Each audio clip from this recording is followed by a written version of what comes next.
Salut à tous, bienvenue dans cette nouvelle vidéo qui va être une vidéo pile à lire pour l'hiver. Alors je sais que ça a un petit peu commencé déjà le Cold Winter Challenge. Cette année j'ai décidé de ne pas participer au Cold Winter Challenge tout simplement parce qu'il était très orienté cette année autour de Noël, des romances de Noël, voilà, de tout ce qui englobe la période des fêtes et de Noël. Comme vous le savez, c'est pas tout ce qui est romance de Noël, tout ça, c'est pas trop ma came. Moi, je lis beaucoup de thrillers, de romans policiers, ce genre de choses. Alors forcément, bien sûr qu'il y a la catégorie stalactite ensanglantée, mais en fait, toute ma pile à lire serait rentrée dans une seule sous-catégorie, donc ça n'aurait pas eu trop de sens.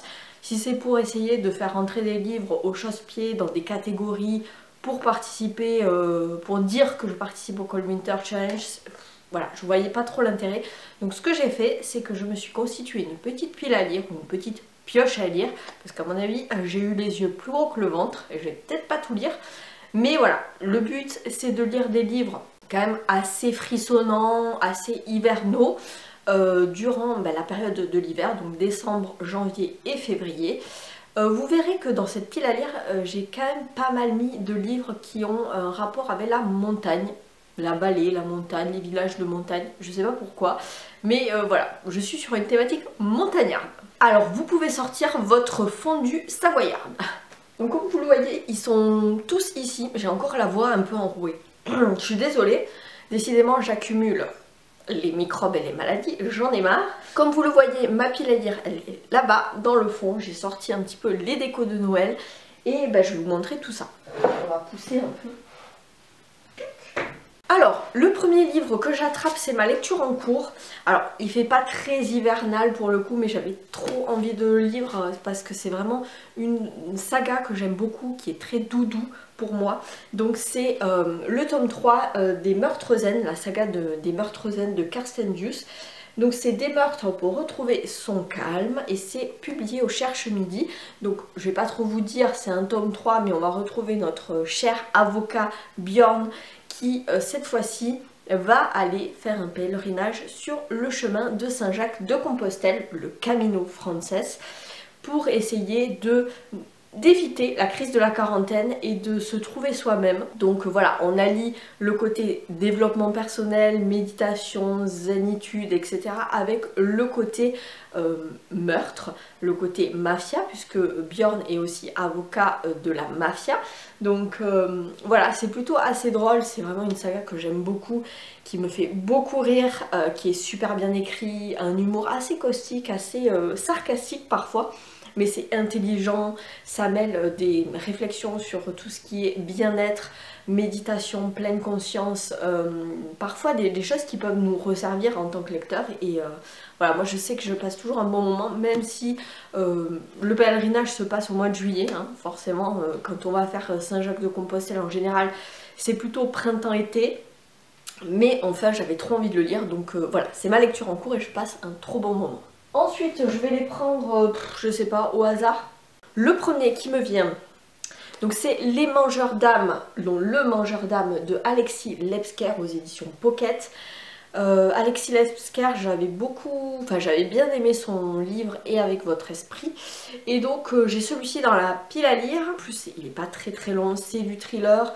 Là, si j'ai bien compris, on est dans un petit village de montagne sans histoire, mais il y a une vieille légende nimbée de soufre qui ressurgit et il va y avoir des disparitions d'enfants et des meurtres sanglants qui vont se multiplier dans ce petit village montagnard. Et donc on va suivre deux enquêteurs de la gendarmerie qui vont essayer de résoudre tout ça. Voilà, village de montagne, il m'en fallait pas plus. Le deuxième que j'ai attrapé, c'est Jusqu'à ce que la mort nous unisse de Karine Gebel aux éditions Pocket également. Donc ça aussi c'est un thriller, un polar, thriller, je ne sais pas. Comme la couverture fait hyper hivernal, voilà, je crois que c'était une relique de ma pile à lire de l'année dernière pour le Cold Winter Challenge. Je ne l'ai pas lu, mais bon, du coup je le ressors, hein.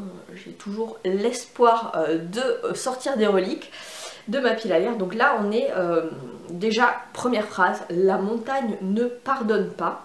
On va avoir un guide solitaire et blessé par la vie qui va subir la mort d'un être cher. Est-ce que c'est un simple accident? Vincent, donc le guide, n'en croit rien. Et donc pour lui c'est un meurtre et il va mener l'enquête avec une jeune gendarme dans les crevasses et autres chasse-trappes et les secrets qui hantent la vallée. Donc encore un truc de montagne, je pense que c'est vraiment parfait pour l'hiver. J'attrape le suivant qui est aussi en montagne. Déjà le titre, donc La Vallée de Bernard Minet, toujours chez Pocket. Ici on est sur un tome 6 je crois. Alors, mais ils sont derrière heureusement. C'est donc la saga de Martin Servaz, le commandant Martin Servaz. Donc on a Glacé le tome 1, Le Cercle, N'éteignez pas la lumière, Nuit, Sœur. Et donc ça c'est bien le 6e tome, La Vallée. Donc je sais pas trop puisque c'est un tome 6, mais on retrouve Martin Servaz. Et puis à mon avis ça va être dans les Pyrénées parce que voilà, c'est toujours du côté de Toulouse et des Pyrénées, donc à mon avis ça va être là. Nouvelle enquête de Martin Servaz, couverture hivernale, des sapins, montagne, égale hiver. Ensuite j'ai 2 petits services presse qu'il faut absolument que je lise. Alors peut-être qu'il y en a un qui sera plus la priorité que l'autre. À mon avis je vais sortir celui-là, donc c'est le festin des vaincus de Estelle Tarot, c'est chez Tornada. Déjà parce que la couverture, il y a de la neige et en plus on va être au Canada et on va parler des autochtones canadiens et de tous les meurtres et disparitions qu'ils subissent, notamment chez les femmes. Il paraît qu'il est très très bien, en tout cas il a eu de très bons retours, donc voilà, celui-là j'ai très envie de le lire. Et le deuxième, Tornada aussi, c'est un service presse, c'est Une bonne raison de mourir de Arthur Caché. Alors ici on est plus en Turquie, dans la compagnie pétrolière, mais enfin bon, je me dis pourquoi pas. La couverture fait quand même assez hiver avec ses couleurs un peu froides, donc voilà. C'est 2 petits services presse dans ma pile à lire. Je continue aussi avec de la fantaisie parce que...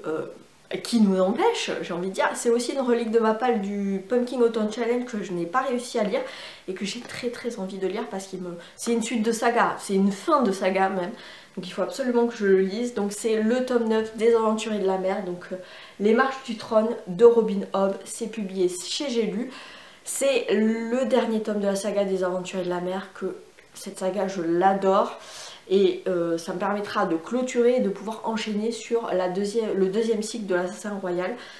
Mais vraiment, cette saga, elle est trop bien.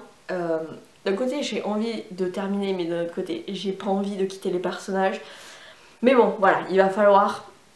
Et en plus de ça, voilà, la couverture fait quand même assez hivernale avec ses couleurs bleutées, donc voilà. Va falloir que je me dépêche parce que je vois que j'ai la batterie qui clignote. Alors encore un service presse qui fait pas très hivernal pour le coup, mais bon, j'avais quand même envie de le lire. Donc c'est L'héritage Mona Lisa, les enquêtes de Luc Perron. Donc c'est de Jonathan Santhofer et c'est publié aux éditions Le Cherche Midi. Donc là on va alterner entre passé présent avec le fameux vol de la Joconde au Louvre qui s'est passé au début du XXe siècle. Et ensuite on va être à Florence en 2019. Donc on va suivre voilà, une enquête un petit peu ésotérique je pense. Ça me tente bien parce qu'en plus moi j'adore Florence, vous le savez. Ça fait pas très hiver, mais pourquoi pas. Allez, je termine avec les plus ou moins 3 derniers livres. Donc celui-ci, vraiment hiver, mais puissance 8000, ça crie hiver depuis la couverture. Donc c'est Les enquêtes d'Erlendur de Arnaldur Indridason. Donc c'est publié chez Point. Donc là c'est une intégrale des 3 tomes. Peut-être que je ne lirai pas les 3, mais au moins je lirai le tome 1 qui est la Cité des Jarres. Et voilà, on est en Islande, on va suivre un enquêteur. Alors je sais pas trop de quoi parle le premier tome, mais voilà, Islande, stalactite, hiver, il en fallait pas plus. Encore de la fantaisie et encore du Robin Hobb. Ça aussi c'est une relique de ma palle que je mets chaque année dans mes piles à lire de l'hiver que je ne sors jamais. J'ai bon espoir cette année. C'est Le dernier magicien de Megan Lindon aka Robin Hobb. C'est chez Pocket et on va suivre un sans-abri qui lutte contre ces démons de la guerre du Vietnam, mais il a un don, une petite magie du quotidien qui réchauffe les cœurs. Alors je sais pas trop si c'est vraiment... Ça va peut-être être du fantastique, je ne sais pas. Enfin, en tout cas, la couverture fait hyper hivernale. Et en plus on est à Seattle en hiver, donc voilà. Et enfin, ça aussi, alors je l'ai pris uniquement parce que la couverture fait hiver. Il y a des sapins, il y a de la neige. C'est Puzzle de Franck Tillier aux éditions Pocket. Et alors, de quoi ça parle? On va suivre Ilan et Chloé qui sont deux spécialistes des chasses au trésor. Ils ont rêvé de participer au jeu ultime qui s'appelle Paranoia. Le jour venu, il reçoit la règle numéro 1 qui est: quoi qu'il arrive, rien de ce que vous allez vivre n'est la réalité, il s'agit d'un jeu, suivi de la règle numéro 2 qui est: l'un d'entre vous va mourir. Ça a l'air plutôt chouette. Et je crois qu'en feuilletant le premier chapitre, il me semble que ça se passait en hiver. Je vais quand même revérifier. 22 décembre. Je vois un truc, ouais, ça se passe 22 décembre. Il faisait froid et sec ce matin-là au cœur des Alpes. On est bon. Les Alpes, de la montagne, de l'hiver. Voilà. Voilà, écoutez, c'en est tout pour moi pour cette pile à lire de l'hiver. J'espère que cette vidéo vous aura plu et vous aura peut-être un peu inspiré. Si vous cherchez des lectures hivernales, vous voyez que moi je suis sur une thématique beaucoup de thrillers, beaucoup de montagne aussi, mais je pense que je vais me régaler et je vais frissonner. D'ailleurs, j'ai sorti mon superbe pull de Noël pour l'occasion. N'hésitez pas à me dire en commentaire ce que vous avez prévu de lire cet hiver. Est-ce que vous avez fait une pile à lire spéciale pour cette saison ou pas du tout? Est-ce que les saisons c'est quelque chose qui vous passe à travers pour vos lectures? Dites-moi tout ça dans les commentaires, je serai ravie d'échanger avec vous. En attendant la prochaine vidéo, je vous souhaite évidemment de très bonnes lectures. Portez-vous bien, soignez-vous bien et puis je vous souhaite d'excellentes fêtes de fin d'année. A bientôt, ciao!